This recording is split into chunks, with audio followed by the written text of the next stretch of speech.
I'm standing here at Herring's House Park, a viewing point of the Duwamish River. Now, this area may seem clean, but it wasn't always like this. Let's dive into the history and the story of the Duwamish River. The history of the Duwamish River reflects a broader story of environmental damage and the community's reaction and push for reform. The Duwamish River can be found on almost any digital map when you zoom in to the big Seattle wording and follow the coast down to Harbor Island. This area is called the Duwamish Waterway and is the main industrial district of the Duwamish. When one looks further upstream, you will find the Duwamish River. It might be hard to imagine, but Seattle wasn't always the technological and industrial giant people think of today. Before white settlers arrived, Seattle was just another untouched piece of land that natives lived on. Here are some original pictures from this area and the natives before industrialization. Colonel Isaac Eby, an original settler of the region, described the region like this. The river meanders through rich bottomland, not heavily timbered, with here and there a beautiful plain of unrivaled fertility. When the settlers first arrived in the 1850s, the Duwamish River instantly became Seattle's main transportation route. Before roads or rail, everything moved by water. Logs, produce, supplies, even whole houses floated downriver. As Seattle grew, industries crowded the riverbanks. Sawmills, canneries, shipyards, all of them depended on the Duwamish. But the river's natural curves and huge mudflats slowed shipping, so city leaders pushed to improve it. To create more industrial land, engineers began dredging and filling the valley. And here's a wild detail. Some of that fill came from hundreds of miles away. After the 1906 San Francisco earthquake, rubble from destroyed buildings were shipped to Seattle and dumped into the Duwamish tide flats. When the river was straightened in the 1910s, the Duwamish tribe lost far more than land. Their fishing grounds disappeared. Their villages were destroyed, and access to the river was replaced by factories and shipyards. A river that had sustained them for thousands of years was reshaped without their consent, cutting them off from their food, culture, and homeland. As the protection and care of natives gradually faded away, the Duwamish became an industrial river. Many industries thrived along its banks. Cargo, brickwork, clay, brewing, shipbuilding, concrete production, metal recycling, chemical processing, flour mills, even aerospace manufacturing plants. But this came at a price. All of the pollution, including deadly PCBs, arsenic, mercury, lead, metal, dioxins, furans, petroleum, phthalates, and CPAHs caused the Duwamish and the fish and people who rely on it to get severely sick.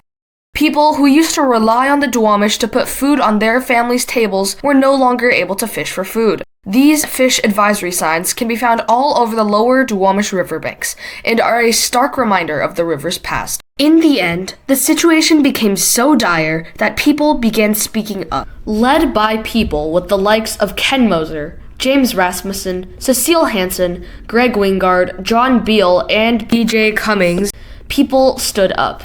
Each and every one of them had their own story about what they saw. Here are just a few examples. Greg Wingard found a pile of drums filled with toxic waste and reported it up to the EPA and also helped the EPA scout the site. John Beal was out on Ham Creek, dragging whatever the river spit out back onto the shore.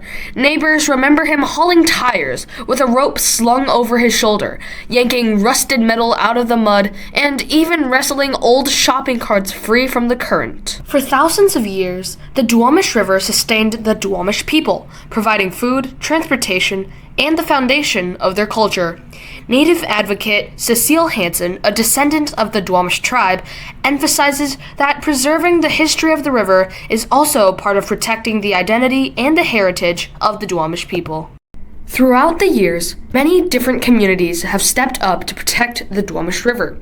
The Duwamish tribe have stayed connected to the river through cultural programs, salmon restoration work, and advocacy out of the Longhouse.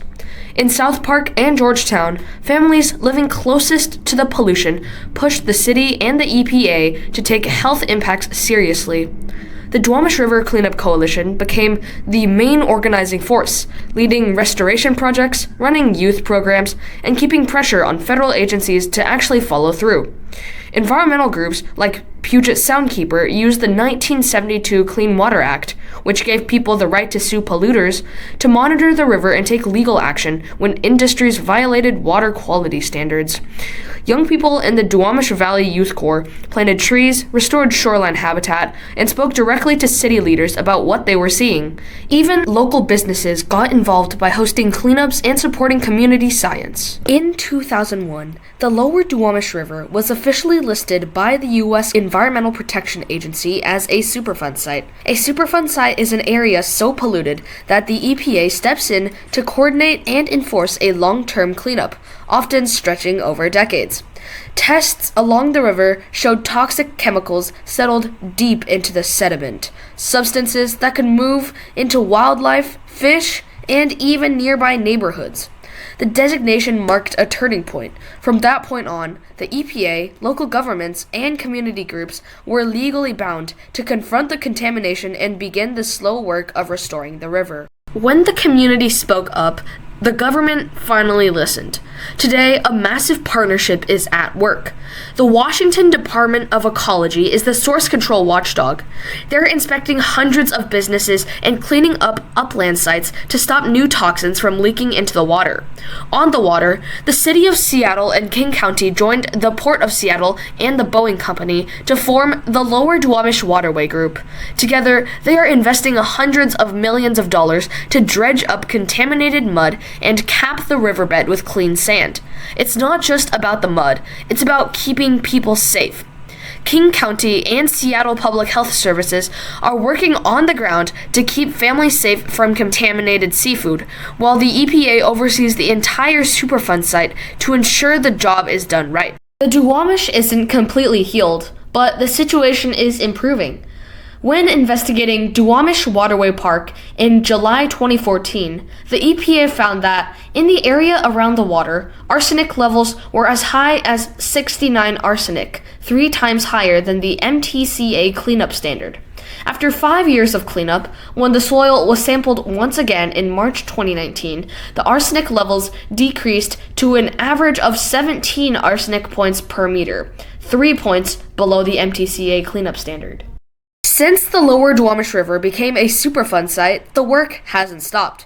Youth groups, the Duwamish River Cleanup Coalition, and countless local organizations continue showing up, planting shoreline vegetation, removing debris, testing water quality, and pushing for long-term restoration. Their message is simple. The cleanup is still happening, and everyone has a role to play. If you see pollution or a spill near the Duwamish River, please contact the Washington State Department of Ecology or the Duwamish River Cleanup Coalition. The story of the Duwamish River shows how pollution, activism, and reform have shaped the river we see today.